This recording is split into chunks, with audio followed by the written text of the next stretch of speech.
Hello, everybody. Welcome to the Tuesday live stream. So, as the title and thumbnail suggest, there are some interesting advancements going on in the market. And I got to tell you, this is some pretty bullish news. However, to give you the balance, we have to balance it out with a little bit of bearishness. So, we're going to go two different things today, talk a little bit of bullish and a little bit bearish. And I got to tell you, Rusty Bot actually said it perfectly as far as the bullish side, where he says, as a reminder, 2,000 stimulus to Americans. I don't know what's going to happen. We'll see. Government shutdown ends. They just voted yesterday. It looks like the House has to come back and clarify that. QT actually is ending. It's already ending, and we'll see if we can get some quantitative easing. Treasury liquidity injections, liquidity flips business to expansion, Clarity Act passes, altcoin ETF. So let's see if what Rusty is talking about actually comes to materialization. But things are looking good. And before we get into the bullishness, I just want to say thank you to everyone who has served in the armed forces here in the United States. Today is our Veterans Day. So veterans, thank you for everything that you've done from the bottom of my heart, and God bless. So the bullishness. First of all, there are some pretty bullish things happening. Looks like as Ben talks about, the bull market support band, the 50-week SMA that we can see right here in red, is just touching at 103.12. And Bitcoin price is 103.17. So just barely holding it together. Let's see if it can keep going forward, but things are looking relatively good. But what I want to talk to you about is the advancements in the markets right now. So we know the sentiment sucks. And of course, when the sentiment is awful, is sometimes a pretty good time to actually get into the markets themselves. And this kind of caught me by surprise. SoFi. Looks like SoFi, which is has a national certification, national license for banking, just rolled out crypto trading for retail customers. Now, this could be just one more thing, but it all depends on the amount of people that are coming. And again, this is the first. So SoFi rolls this out. SoFi previously gave customers the ability to buy, sell, and hold crypto through its app, but it agreed to shutter the service 2 years ago to obtain approval for its national banking license. And when I was reading this, I was thinking to myself, I was like, we hear about these things that are happening with like JP Morgan and BNY Mellon and these old banks, but this would be the first with a national banking license to roll this out to all their customers. Think about how big that is. I mean, I got here in 2017 and there was no talk whatsoever of this actually happening. And this, I think, is a big thing. So just to verify this, because I thought this doesn't seem like there's much to do about this.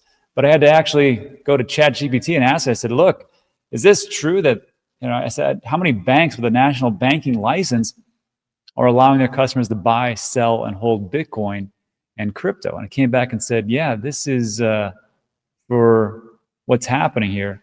This is the first. I could locate only one U.S. nationally chartered bank that is confirmed to allow its retail customers to buy, sell, and hold crypto, and that's SoFi Bank. I was like, oh, I guess that is true. And this is actually, I caught this on their website, the first and only national consumer bank with crypto. But the question to me is like, I don't know SoFi Bank. I don't bank with them. I bank with USAA and a couple other banks out there, which USAA is quite honestly the best. I love it. But for SoFi, I wasn't really aware of how big they were. But apparently, they have 12.6 million members as of 2025. Now, it pales in comparison to JP Morgan, which has over 100 million. But just to be fair, it had around 6 million in 2023, and it doubled it in 2 years to almost 12 million customers. So I have to tell you, I think this is a big win for us. Hopefully this materializes into something big. Hopefully the customers that are in SoFi recognize this. And hopefully the platform that SoFi uses gives them not a massively huge spread, and the fees are actually low. And I would like to know like how they're doing this as far as like for custodial services. Anyhow, let me know what you think about that in the comments section. I think this is very big. Also, there was a little bit of, not to say this is bullish news, but I think that retail kind of figures out at some point, like, hey, this isn't all it's cracked up to be. Now, I own gold and silver, so we'll put that out there. But this was on October 15th, as gold was hitting a blow-off top. People in Australia were lined up for hours to buy gold. I know when you saw that, you're probably like, man, I missed the gold train. I should have got onto it. Well, Today, we're down, whatever it is, down. I think at one point it was down 10% from its all-time high. I want to say it's corrected to like now around 6% or so. But today, it is the same thing over and over again. So if you don't think that there's cycles and that, retail and the national exuberance will die down, here you go. They come in for gold. Everybody's buying it. And of course, they have to be into it because they don't want to go through they don't want to miss out. And that's called FOMO, which we all know what that is. And because of that, today is not so great. But we'll see if gold can bounce back. But again, as one sector loses its appeal, other sectors start to fire up. And that's what we see with, I think, Bitcoin and crypto as a move forward. Here's another good bullish moment. Square. They just rolled this out nationally that customers can pay in Bitcoin. Now, I'm not a big believer in like people rushing out to use their Bitcoin to buy coffee like this gentleman did here as he's holding up his Bitcoin card, and he paid $5 for a 16-ounce no-foam latte. Good for that guy. Tipped $1, and there's the exchange rate, and he paid with his Bitcoin. So again, like I'm not a huge believer, but I have to tip my hat to Jack Dorsey and Square and Cash App for rolling this out nationally, for allowing this to happen. And as this moves forward, retail is going to understand, or actually the businesses are going to understand how big this actually is. If you've ever owned a business, myself included, you know the fees that you have to pay every single month for every single swipe can get real annoying. You got to pay Visa, MasterCard, Stripe, and that could be around 3%. And then sometimes there is an additional cost per transaction fee. Usually it's 2.99% plus 30 cents per transaction fee, unless you have a deal set up with them. And you know how much that is because you take a look at your bottom line and go, wow, where are my profits going? Oh, it's because Visa and MasterCard, which do absolutely nothing, but essentially as a middleman, I got to pay them 3%. That sucks. So if you have your customers in there and they're paying some minuscule fees on Lightning, that's a pretty big thing. And that is what I would, if I was still had those businesses, I would be offering them some discounts to come on in. So I like that, and this is what's going on. Also, I thought it was cool is that on Square is the app for the retail businesses, but then on Cash App, they just rolled this out, and I just saw this because I had to re-download my Cash App to go through this.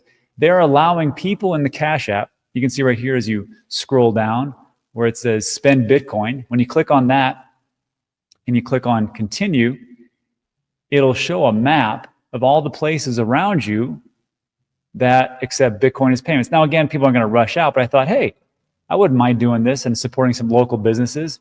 So I found this one called El Barrel Snack and Bar.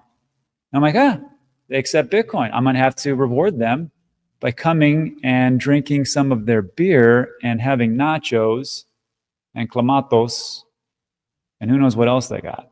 So I'll probably be doing that today. Anyhow, I think that retail would want to do more of that and advertise. Essentially, that's free advertising. Shoot, just do that. So El Barrel, I'll see you guys today. Hopefully you have cold beer, and that's it. And then lastly, for the bullishness, this is, I think, a big one. Treasury Secretary Scott Bessent says, hey, congratulations to the U.S. Treasury and the IRS. They issued new guidance giving crypto exchange and traded products, or ETPs, a clear path to stake digital assets and share staking rewards with their retail investors. Isn't it amazing how far we've come for the government agencies to actually give us clear guidance on what we can actually do so we can bring in those customers and get them into digital assets just like here? So looks like staking rewards are going to be available for retail investors, and we're going to know exactly how that works out because the framework has been laid down. Now, I don't have any more information about exactly what that is. What is there a taxation rate? How much actually goes through it? Do you get taxed when you actually receive the rewards, or do you get taxed when you actually take those rewards and convert them into dollars or whatever you do with them? I don't know for sure. I just know that there is a framework in place, and I got to tell you, that's a good thing. So if we can, just like Rusty said in the beginning, which was a pretty good piece here, he says, hey, look, stimmy checks, maybe, QTNs, Fed cuts rates, Clarity Act passes, altcoin ETFs. That's a good way to look at things. So that will conclude the the bullishness. If you'd like to leave now, I don't blame you, because that's what mostly people only talk about is bullishness. But now we're getting into the bearish parts. So if you like today's video, thumbs up, subscribe, all that great stuff. And here we go. I've seen a trend, and it's kind of disturbing to me. And maybe I'm blowing this out of proportion, but it seemed like a lot of OG whales are selling like crazy. This is from July 27th. And remember this little blip where $9 billion worth of Bitcoin was sold by one individual, some OG whale that had accumulated Bitcoin for 14 years, didn't really pick it up for anything, and now was a billionaire. Great, good for them, right? And of course, because of that, there was a big, huge sale. Galaxy Digital, Mike Novogratz, they have access to dark pools and OTC, or over-the-counter selling, and they facilitated that. And it didn't really move the market too much. Then we had something like this. This is from Bitcoin Archive. Looks like a Bitcoin whale sold 24,000 Bitcoin, worth over 2.7 billion. This is from quite some time ago. And then just recently, and I just posted this morning, a guy who had held for 15 years just sold $1.1 billion worth of Bitcoin. And we can see here, this is from Bitcoin Magazine Pro. This is called Bitcoin Whale Shadows. And you can see all the whales that are selling. And these are people who haven't moved any Bitcoin in 10 plus years, mind you. Also, you got 1 for 7 to 9, 5 to 7, 4 to 5 and less. And if I just take this away, the 10 plus, that's a lot of people selling who have held Bitcoin for 7 and 9. If I take that away, that's everybody. So when I take a look at this, and obviously, people who held for 6 months or less, or a year or less, whatever, have selling, obviously. But it's quite a bit moving forward. And I had to ask this question, which was, okay, you believe in Bitcoin enough to hold for 15 years. And actually, let me preface this before we go down this rabbit hole. There are rules underneath me. And the very last rule I have is take profits. I have no problems with people taking profits. That's not what I'm talking about here. And I believe that you should. I don't prescribe the theory that you should suffer your entire life and live homeless and don't put a roof over your head and beg for food in the street, but have a full Bitcoin in your TANGEM wallet. I don't think that's true. Bitcoin is supposed to be freedom. Why the heck wouldn't you sell it, or sell some of it, or take a loan against it, or whatever it is that you want to do? But the question I have was, if you held for 15 years and you had massive conviction, why'd you sell everything? I don't understand why someone would sell everything and get $1 billion. And of course, it's in the eye of the beholder. But if you sold 1.1 billion, my question is, if you believe in it that much, wouldn't you just sell, I don't know how much you need, but I'm thinking for myself, I can't imagine having more than $100 million, what I would do with that. Because are you happier at 200 million? And again, not that I'm saying you shouldn't sell, I'm just asking the question. Does anyone need $1 billion? What about taking a couple million out and then taking a loan for the rest, or 10 to 50 million, or whatever it is? So this one went pretty deep as far as the responses. And then I did say here, I said, look, just because somebody moves their crypto from one wallet to another doesn't mean specifically that they're selling. That just means a movement. But based on the blockchain explorers that we're taking a look at, this was from Arkham Intelligence, the primary destination, the bulk of the outflows, 9,000 Bitcoin, went to addresses controlled by Galaxy Digital, which is the same one we just talked about, who facilitated that huge, massive $9 billion sell-off. So if you're moving it to Galaxy Digital, you're probably selling.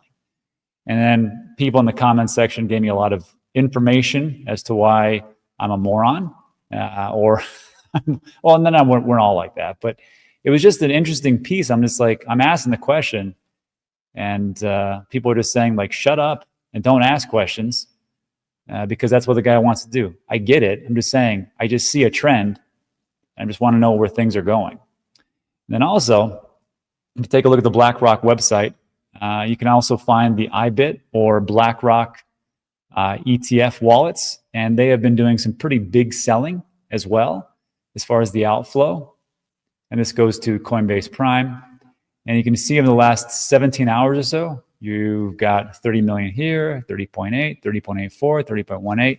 And of course, people say, well, they're moving it for a host of reasons. Maybe it's for security or whatever else. I'm like, yeah, sure. But we did see, I think, the second biggest outflow recently for the Bitcoin ETF.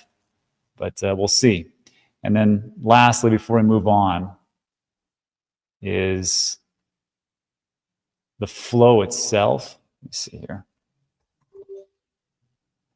We can just see that. Let me drag it this way. Let me refresh this, actually. Okay. If we go, thank you. So it looks like the sentiment, and this is what we were talking about at the beginning, the sentiment for the market pretty much peaked around October 6th, 7th or so when Bitcoin was at 126K. Remember that? And then after that, it pretty much just dropped. And it really started to drop around October 10th, just 4 days later. What happened on October 10th? Well, there was a massive amount of liquidations because of what happened with Binance. And a lot of the other exchanges were hooked into Binance to get prices for the different cryptos and digital assets. And those stop loss and everything was run through and people got liquidated like crazy. It seems like the sentiment just kind of evaporated after October 10th. And here we are in November 11th or so. And we're just kind of barely hanging on. But we'll see what happens in the future. I just think that right now the sentiment is not the greatest, but maybe there's a fix or a move moving forward. And that'll lead me to my last section here. And I swear we'll get out of here. But this stuff right here is not happening. This is from Willy Woo, real smart guy. He's been in with Bitcoin from, I believe, since almost the early OG days. And he says, a little post today, Dummy's Guide to Beating Quantum Safe. This is all about quantum computers and the fear that people have that quantum computers are going to come in, they're going to crack the digital cryptocurrency part and actually be able to pretty much break into and assimilate Bitcoin wallets. Now, if that's even true, we'll see. But I will tell you this, what Willy Woo is talking about here is not happening for retail investors. And he states this, big squarey quantum computers that are coming. A BSQC, quantum computer, can figure out your private key from a public key. I don't know if you knew that.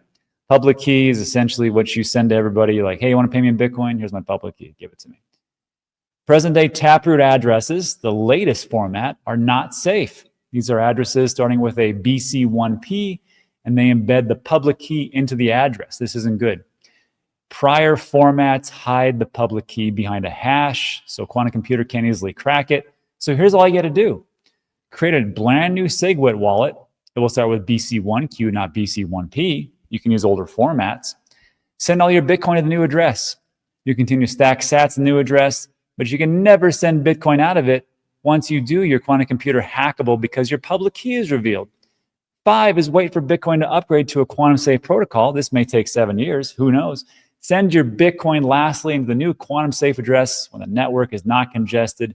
Once you send, you reveal the private key for a short time. But good news, it's unlikely a quantum computer will steal your coins in that short a window. And that's all you got to do. Seems realistic. No, it doesn't. Now, I don't know what's going to happen with quantum computers. People are quite, and well, they should, a little bit more concerned about it. But stuff like this that Willy Woo talks about, yes, it'll work, but is everybody going to do it? Probably not. Kind of concerning. And he did state this, though. All the Bitcoin sitting in ETFs, treasury companies, and exchange cold storage can be quantum resistant if the custodians take action, even before Bitcoin soft forks into a quantum resistant protocol, which I think is going to happen. Wallet apps can also take appropriate action, making sure any spend from an address also moves remaining coins to a non-Taproot address. And here's where it gets awesome. Satoshi's 1 million coins using an ancient P2PK address will be stolen unless a future soft fork freezes them. Do not shoot the messenger. This is just what Willy Woo says. So let me know what you think about that in the comments section. We can also see that off a Poly Market where they think that the end of the year Bitcoin price will be 36%, say it's around 95,000. But on the good news, 26% say we'll hit 115K. 125, only 6%, 134%. We'll see who's right. And that's it for today. So look, if you like today's video, which I know that last part was kind of brutal, thumbs up, consider subscribing. We talk about it's time sensitive. Now let's get into a little Q&A. Before we do Q&A, I'm going to ask you a question, which is this. What does everyone think of those OG whales selling? And I'm not asking like, can they do it? They can do whatever they want to do. They're not, we're not their dads. Come on. But do you think this leads to a bigger issue, an undertone? Or do you think it's just a natural progression of what everyone will do eventually, which will just sell? Anyhow, as you're answering that, I'll look through and I'll kind of curate all the different questions and we'll go from there. All right. Fairfax says, whales are updating their crusty old wallets that aren't so secure. I think that's a good point.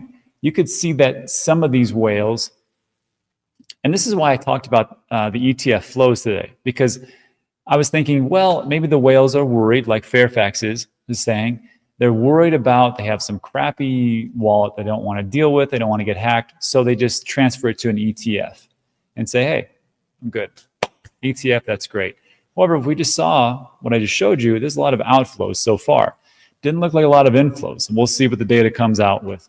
But even if they put it into the ETFs, those are wallets that are hopefully become quantum resistant if they follow Willy Woo's advice there.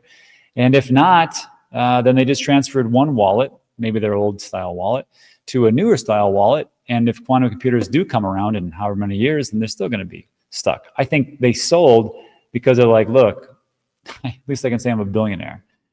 But it's just crazy to me to think, like, if it's me, I'm not cashing everything out, even if it is $1 billion. And hence, I don't have $1 billion worth of Bitcoin.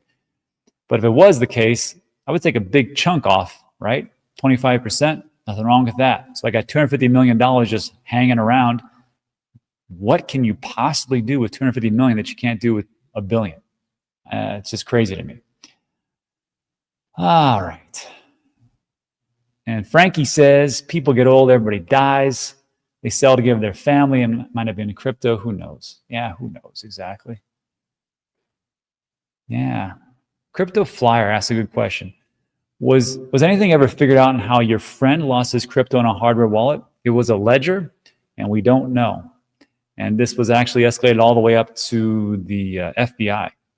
So I'm going to do a follow-up video with me and Gem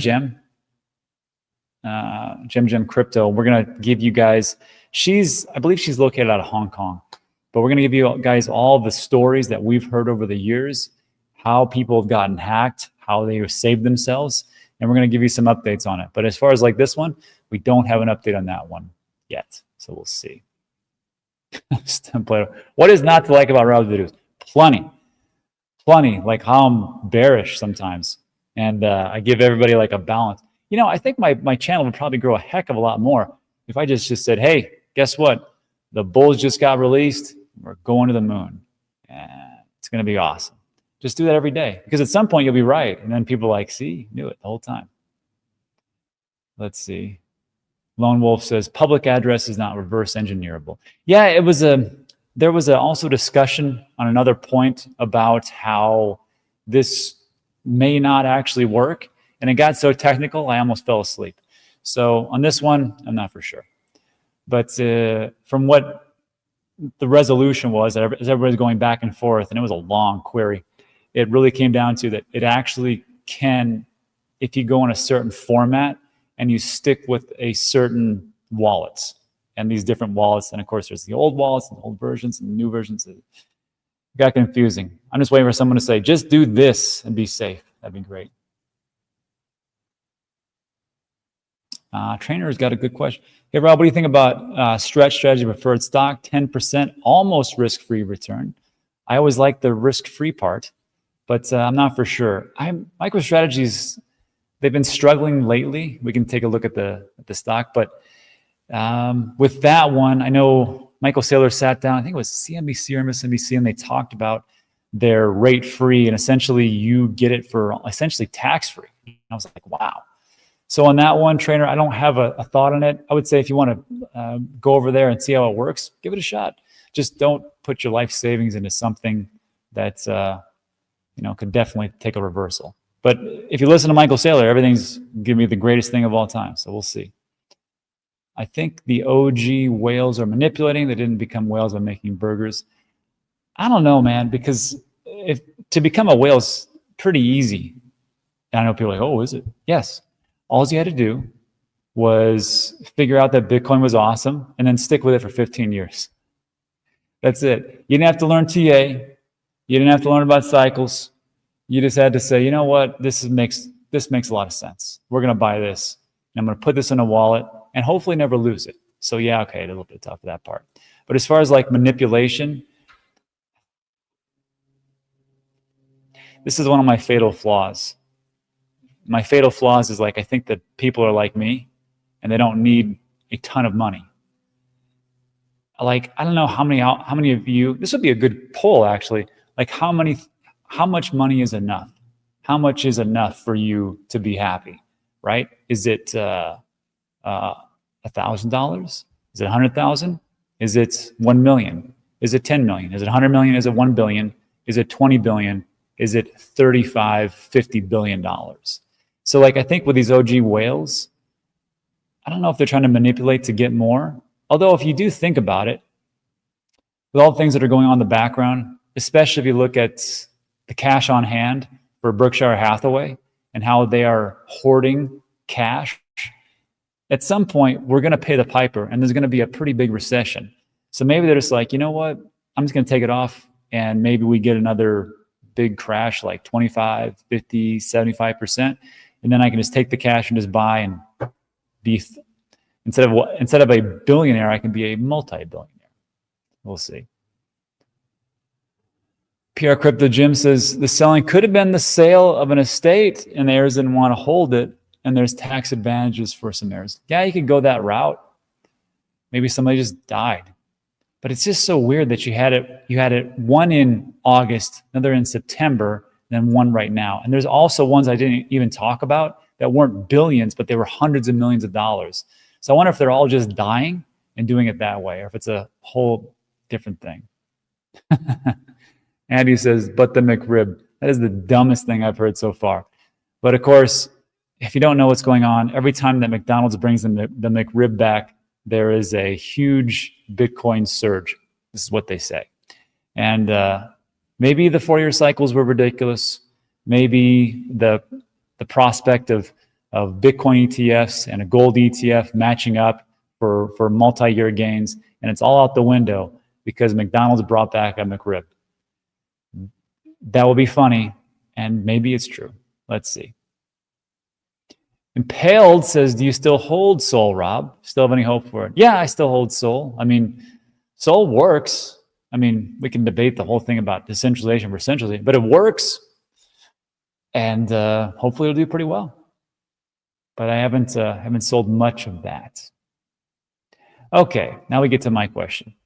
So Clickasloba says, these OG selling does not make sense. I read what Jordy Vesser wrote, and if you guys aren't familiar with it, it's a pretty good article. And Jordy Vesser was actually on Anthony Pompliano's podcast. And he says this is like the IPO moment for Bitcoin. And he compared it to when you're a VC and you get into IPOs, you have to wait years and years and years and years for the company to actually launch. And then when it has enough liquidity, then of course the VCs did all that risk and they get to essentially sell, or some might call dump on people. Whatever it was, it's true. And he said, Jordy says, well, you know, if you bought it in 2010, 2011, you couldn't really do too much because you couldn't sell $1 billion worth of Bitcoin, so it would crash the market. So he says they have to wait 2021, probably wasn't the right time. Maybe they missed a couple of things. They thought it might go higher, whatever it was. But because of the ETF coming in, there was plenty of liquidity and they were able to sell. And that's the IPO moment for Bitcoin. Makes sense. What's more interesting is that they these OG whales have been selling so much, and Bitcoin hasn't dumped incredulously. I mean, that much. So that was the point. But it doesn't really resonate with everything else. I don't have an answer, though. Yeah, neither do I. Okay, so Human Being says, your buddy lost his crypto on his ledger because he effed up. No matter what she says, they had a digital copy of their seed phrase. Well, we'll see. But we asked these questions, and there was not, so I don't know. Let's see. Double like. I don't know what that is. Kirsty says he put his seed phrase in online rule. I don't, like I said, I've asked him and didn't have much for me and didn't say that. Okay.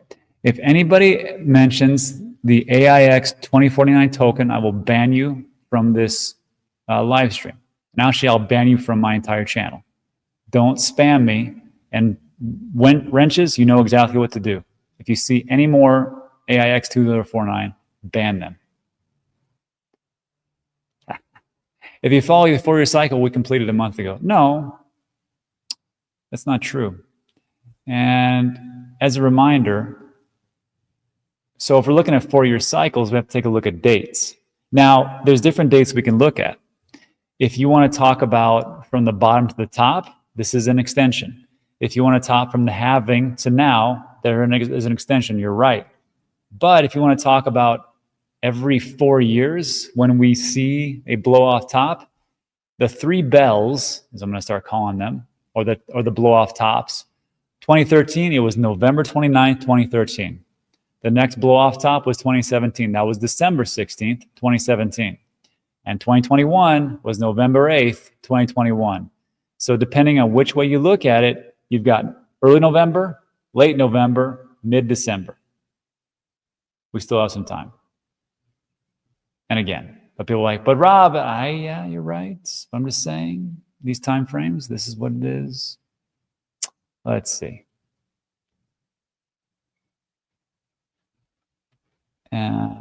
Impaled says, Michael Saylor is getting increasingly difficult to take seriously. Too much BS, too many different projects. He is really running that gambit, isn't it? It's not just the MicroStrategy stock, it's a whole lot of things. But people seem to love them and say that's the best thing of all time. I'm not getting into it.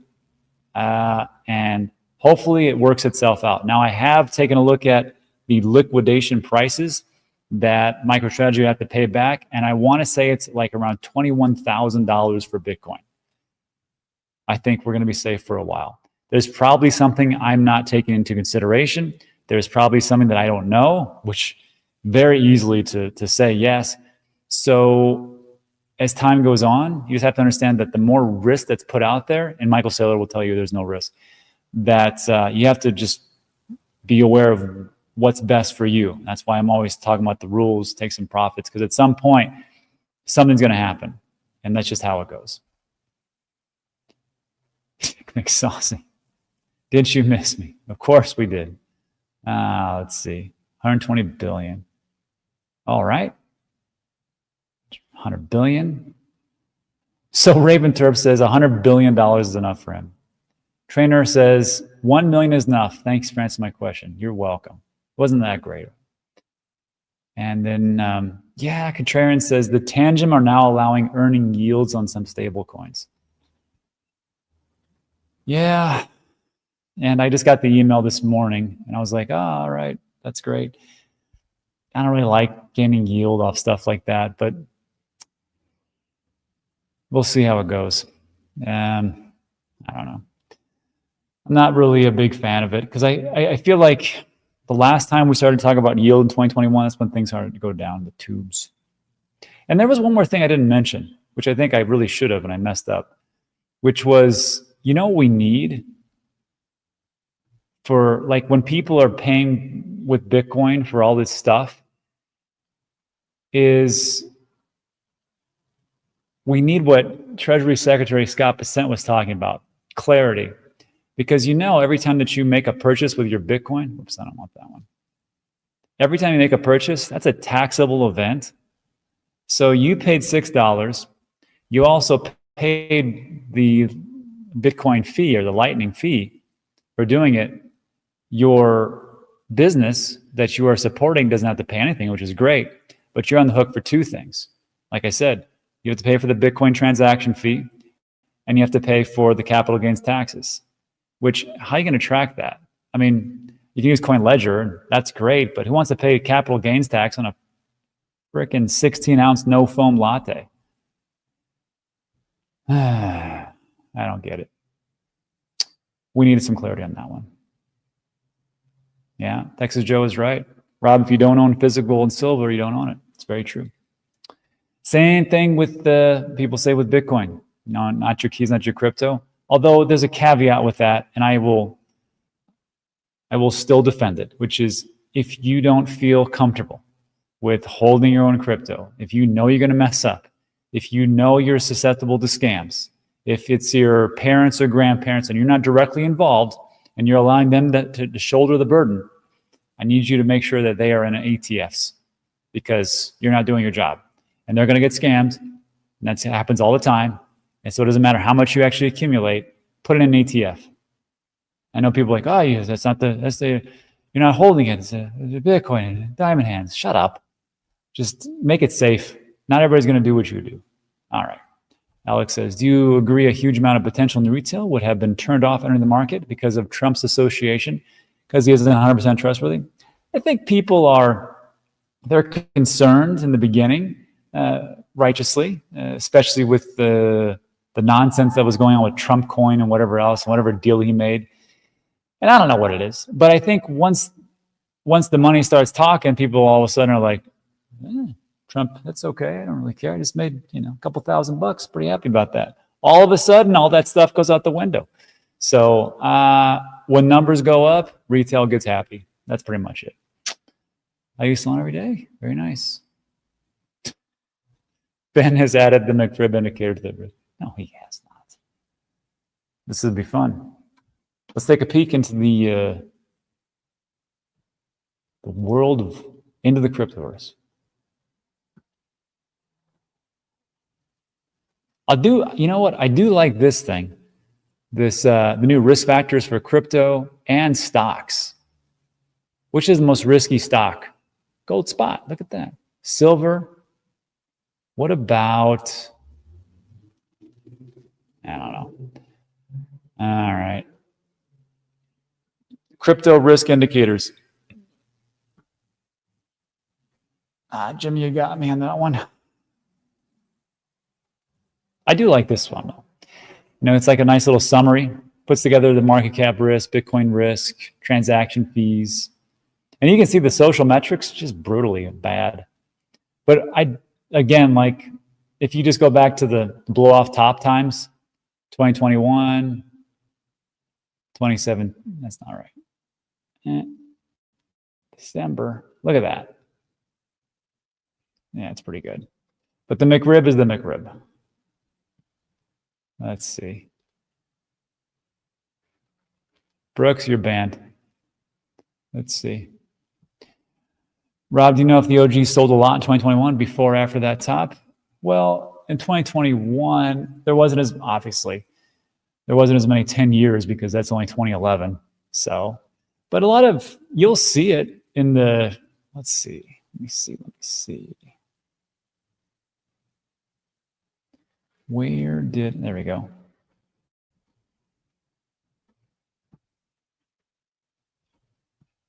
Let's pull it up. Let's just eliminate this. This is the 4 to 5 year. And whales sell, right? This is 4 to 5 year people. December 9th, 2017. There's a big bunch of whales selling, right? And they come around here. Then, of course, more on this frame. But yeah, you'll have whales sell. But the question is like, well, how much is being sold? It's like 2,000 here, 15,000 here. So yeah, it is something to be considered, that's for sure. Excellent question. What else? I can't put that in. Copy that. Jerry says 3/8 of $1 quadrillion is what it would take to make him happy. Very nice. And yeah, ban the bots. Like Rufus, you're a bot. You're going to get banned.